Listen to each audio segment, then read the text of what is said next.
Hola amigos de Acordeones Corrientes, otra vez en un videito, y en esta ocasión vamos a hablar un poco de un personaje que hemos escuchado a través de algún chamamé, que se llama El Gato Moro.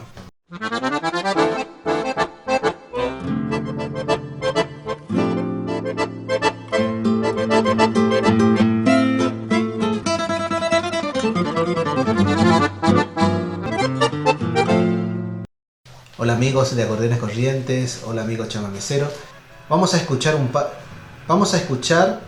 par de versiones sobre el tema Gato Moro, y a su vez vamos a conocer un poco de la historia de quién fue el Gato Moro, quién fue Esquer Celaya, y principalmente vamos a escuchar a un ahijado de este personaje llamado Gato Moro, que es el escritor Miguel López Brear. Este escritor es ahijado de Esquer Celaya y ha escrito un libro muy interesante que se llama El Gato Moro, que me llamó la atención para entender un poco la historia de Ernesto Esquer Celaya, más conocido como El Gato Moro, y lo que más queremos entender, quién fue el Gato Moro, quién fue este personaje, y vamos a escuchar a Miguel, su ahijado, escribiendo a su padrino. Mira, el Gato Moro, digamos el que trasciende, el más famoso, el que está en el alma popular de nuestros paisanos, fue don Ernesto Esquer Celaya, un estanciero, mi padrino de nacimiento, y desarrolla toda esa actividad, digamos, de estanciero caudillo en este lugar, en esta región. Él era nacido en la ciudad de Corrientes. El padre de él era el doctor Ernesto Esquer, que fue un jurisconsulto muy importante en la provincia, autor del Código Rural de la provincia, todavía está vigente. La madre era doña María Celaya, que era nieta del coronel Celaya, que había sido jefe del Estado Mayor del Ejército de los Andes. Es decir, era una familia con buena prosapia, y que hereda campos en esta zona, que había comprado la familia Esquer, primero un campo que se llamaba Rincón del Rosario, y Santa Tecla, que compra el doctor Esquer por sucesión por el juicio sucesorio que le hacía a la familia Durán. En esta estancia Santa Tecla, 40 kilómetros de acá, sobre la ruta está la estancia. Y ahí es donde él se instala y hace un feudo de ese lugar. Y ahí desarrolla su fantasía de gaucho caudillo, ¿no? Y entonces, poderoso señor, poderoso estanciero, estamos hablando de un hombre que en aquella época comienza teniendo más de 30.000 hectáreas de campo, con ganado salvaje, vacas a granel, muy generoso, y empieza a desarrollar toda una actividad que tenía mucho que ver con lo tradicional, con las tradiciones, con el gaucho, y con lo nacional. Por ejemplo, en el portón de la estancia había un cartel que decía: acá no se conchaban gringos, no se emplean gringos, ¿no? Bueno, un poco como aquello de Facundo Quiroga, ¿no? Desde lo que hay en La Rioja para los riojanos, ¿no? Bueno, y de esa manera aparece después él con un séquito que lo acompañaba permanentemente, que generalmente era gente de armas llevar, pesado, con algunas cuantas hechas en su haber, los zarzas, qué sé yo, una cantidad de gente que lino, que eran gente de pesada, ¿no? Y esa eran su escolta, pero al margen de eso, era un señorito bien de Corrientes. Se había recibido en el Colegio Nacional, tenía casa en Buenos Aires, el padre le manda a estudiar abogacía a Buenos Aires, no estudia, en vez de estudiar se relaciona con el mundo literario de Buenos Aires, formó parte del inicio del Círculo de Plata junto a Ricardo Rojas, don Justo Pesas hijo, Leopoldo Lugones, era de ese ambiente. Y escribe muy bien, para mí es uno de los escritores nativistas de Corrientes más importantes. Escribió 6 o 7 libros, no recuerdo en este momento: Payé, Cartas Correntinas, Corrientes Ñu, Poncho Celeste Vinchapunzó. Son obras que están agotadas. Tenía una doble personalidad, un hombre culto por un lado, y por el otro lado había asumido en sus andanzas la representación de este gaucho caudillo. Pero cuando viajaba a Buenos Aires era el señorito de los ambientes literarios. Con Poncho Celeste Vinchapunzó ganó el premio de la Faja de Honor de la ciudad de Buenos Aires, por ejemplo. Pero acá, en esta zona, era un hombre temido, porque le gustaba instalarse en el hotel de Ituzaingó, que se llamaba el Caramburú, sentarse en la puerta y a sus amistades liberales, sí, ¿no? Liberales, divisa azul, al que venía a saludarle le regalaba un revólver 38, es mi hueso, marca a la derecha, como decía él, para que sea efectivo, ¿no?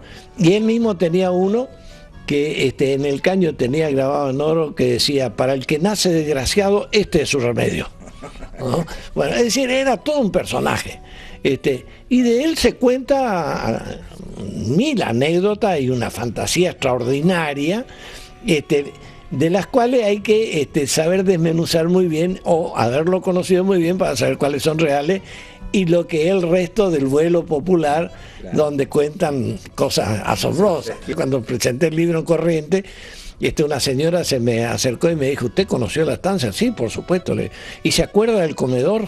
Sí, le digo, tenía un comedor muy bonito con muebles españoles. ¿Vio que las sillas de madera estaban tapizadas en cuero? Sí, le digo, por supuesto. Yo era alejado, vivía dando vueltas alrededor del coche, y me dice: ¿y usted sabe qué cuero era? Y yo cuando ya me empiezan a hablar así, ya sé cómo era la cosa.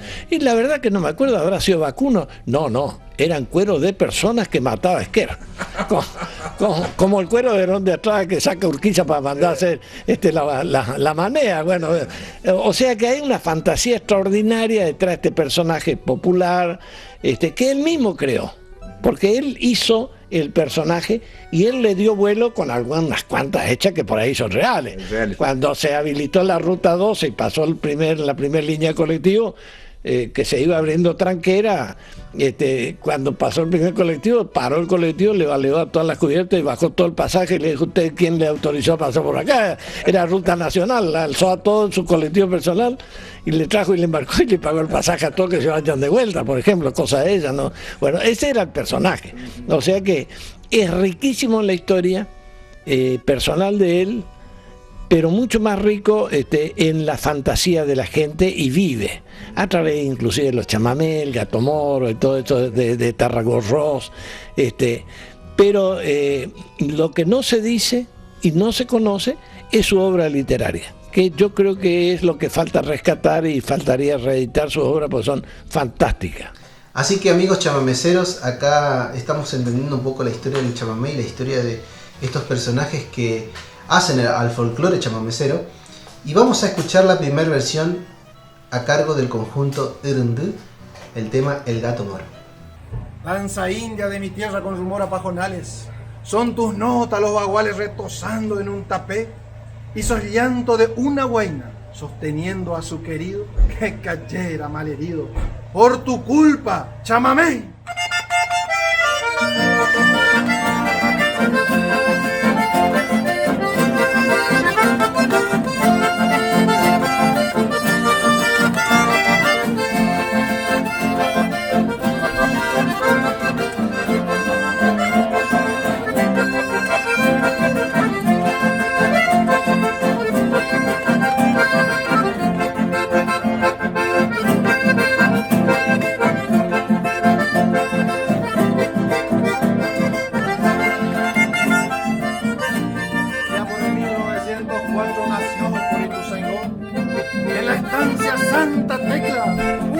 Escritor, poeta cautivador, respetado en el poblado, y comentan los paisanos que era buen zapateador.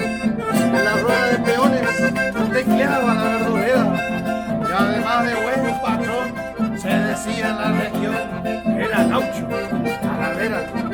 Usaba cinto de carpincho con 2 hebillas de oro, un facón de cabo de plata, era Ernesto Escarcelaya, el mentado Gato Moro. Acordeones Corrientes, César Valentín, Alcides Maticasey, gran abrazo, Xavier.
Qué linda versión que hace este grupo Erendit. Vamos a seguir conociendo las historias, las anécdotas sobre la historia del Gato Moro a cargo de su ahijado Miguel López Brear. Estamos hablando de la década del 40, porque él muere en el 52 con 49 años. Joven, había sido ya agregado cultural de la Embajada Argentina en Asunción, por ejemplo, mandado por don Hortensio Quijano en la primera presidencia de Perón. Bueno, sí, era un hombre muy culto. Por supuesto, cuando fue a Asunción se fue con su custodia de acá, todos unos melenudos, Isidro Sarce y todo eso, que eran sus hombres de confianza. Ahí hay una anécdota linda, porque se contaba que un día que estaba durmiendo la siesta en la Embajada Argentina, por ahí escuchó un tableteo y le llamó a Isidro, que estaba de guardia en la puerta, y le dijo: Isidro, anda y le dice a ese que está haciendo ruido con la moto que se mande a mudar, que esto es la Embajada Argentina. Y sale el otro, se va a la puerta, que me parece que estaba medio dormido, y viene y le dice: patrón, es moto. Le dice: no es moto, es ametralladora. Había estallado una revolución en el Paraguay, ya ametralladora, patrón. Cosa de esa, es decir, es un personaje simpático, y tiene una fantasía extraordinaria en torno a él. El gaucho caudillo, el hombre que venía a Ituzaingó cuando se le ocurría, con su auto y su chofer, pero atrás de él venía su custodia en un colectivo que se llamaba el Fantasma de la Costa. Venía toda armada y la policía no tenía que hacer nada, porque si no ligaba a la policía también. Tenía más armamento que la policía de entonces, ¿no? Entonces, ese es el recordado. Su generosidad de irse, por ejemplo, a un baile popular en alguna de las pistas, y de entrar decía: yo pago todo, diviértanse. Y así había 200 personas bailando, bailen, chaval, métanle, sírvale cerveza a todo el mundo, póngale vino para todo, y pagaba él. O irse a Corriente, al cine rec de aquella época, decía: la sala es para mí, pago yo la sala completa, deje que entre lo que yo quiero.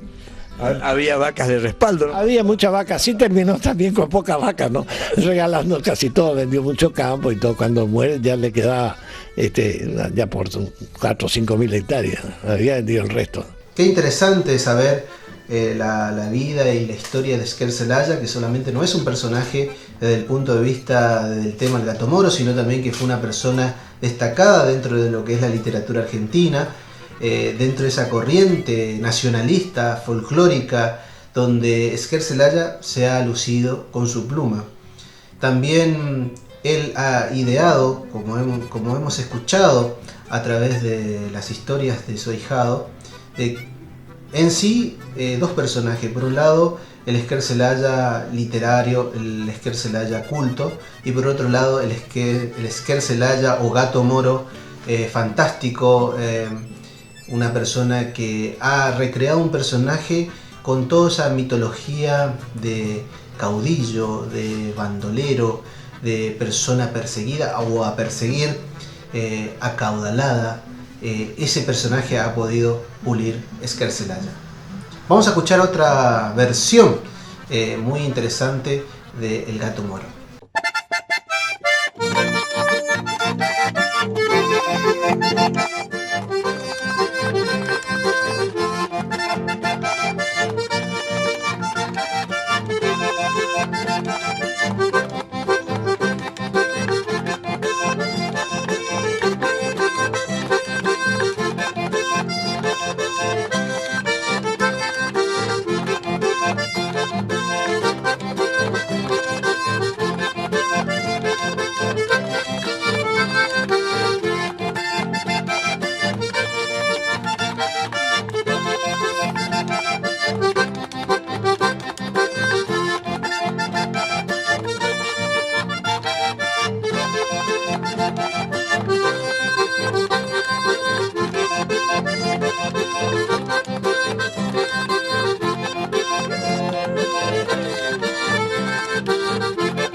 Y qué linda versión, y acá le tengo a mi colaborador.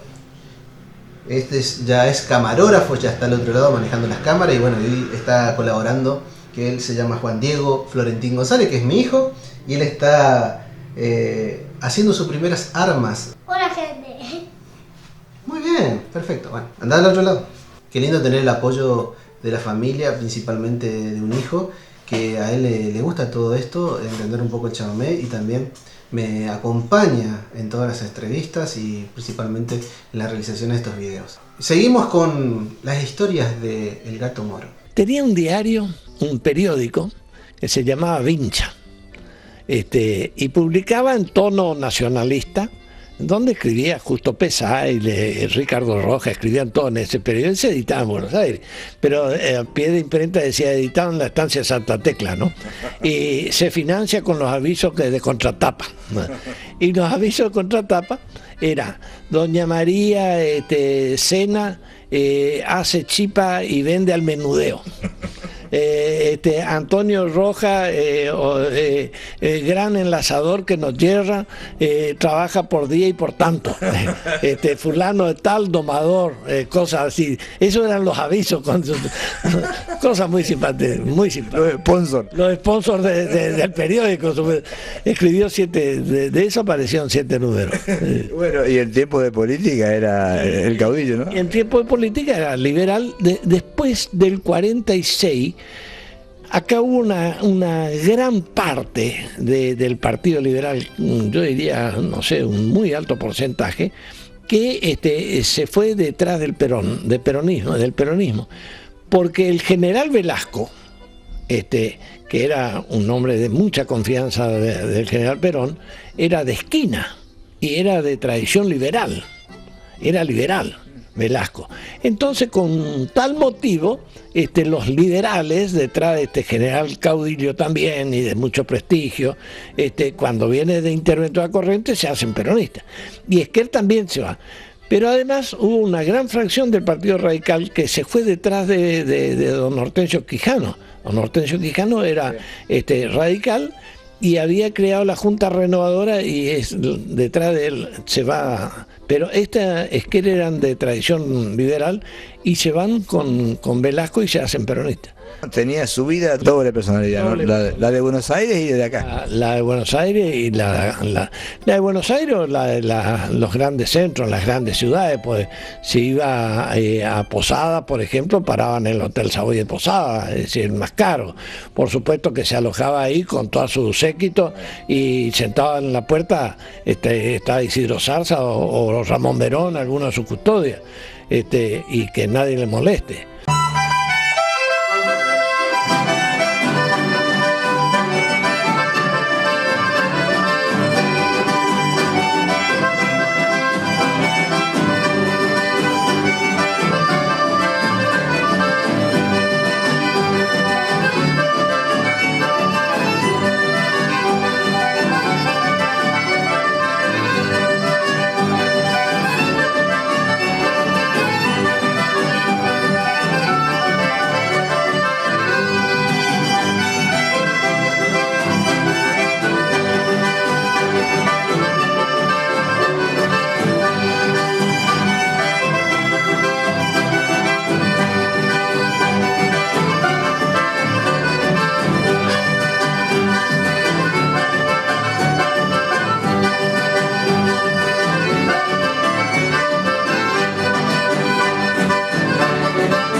gustaría compartir una entrevista que le hicieron a Miguel sobre la presentación de su libro y hablando por qué razón lo hizo, y vamos a compartirlo.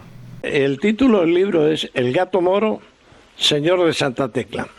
El personaje era Ernesto Eliseo Esquer-Celaya y era el dueño de la estancia Santa Tecla, donde realmente él había creado una especie de feudo, donde desarrolla toda su vivencia de tipo gauchesca, de tipo criollo, y donde además escribió todas sus obras.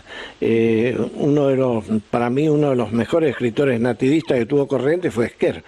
Entonces, a partir de ahí, me parecía que era un personaje enigmático, que había que desarrollarlo dentro del contexto histórico que le tocó vivir, porque es una personalidad discutida, cuestionada, fundamentalmente por su accionar y por la feroz, digamos, disputa de los partidos tradicionales de aquel entonces en una provincia como Corrientes, una provincia guaraní que es de sangre caliente, ¿no? Entonces había que contextualizar la obra dentro de ese proceso, y eso es lo que trato de hacer en el libro, y voy desarrollando de tal manera de que se pueda tener la visión de un personaje desde un punto de vista más académico, desde un punto de vista más distante, que no esté comprometido con las pasiones partidarias, y hablo de las partes que tuvieron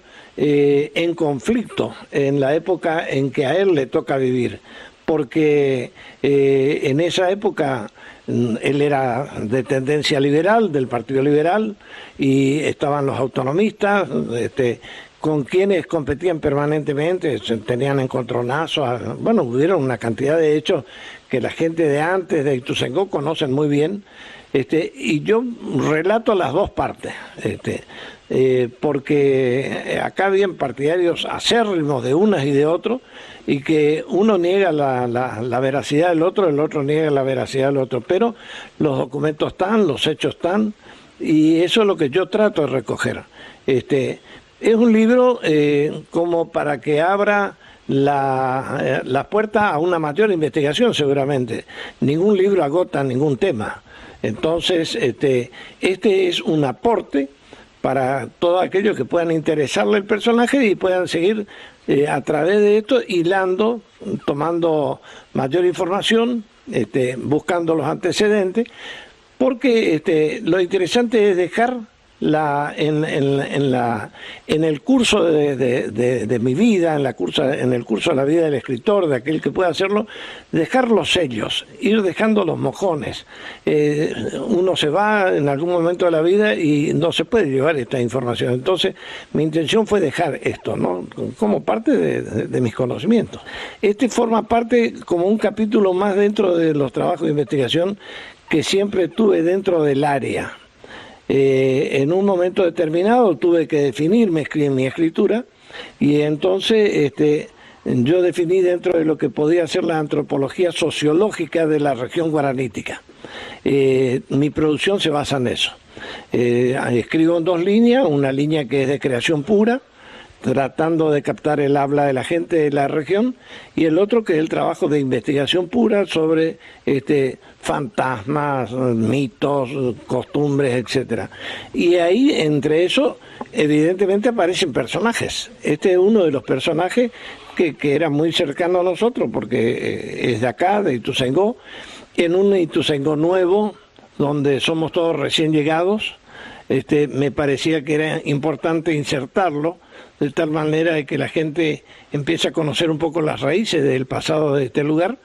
Y bueno, eso fue lo que me motivó, pero es un trabajo que tiene aporte de muchos años, es decir, primero vivencia, conversación con los que fueron protagonistas, que fueron coterráneos y convivientes de su época, trabajo de investigación en el Museo Histórico, en el Archivo Histórico de la provincia, en documentaciones gráficas.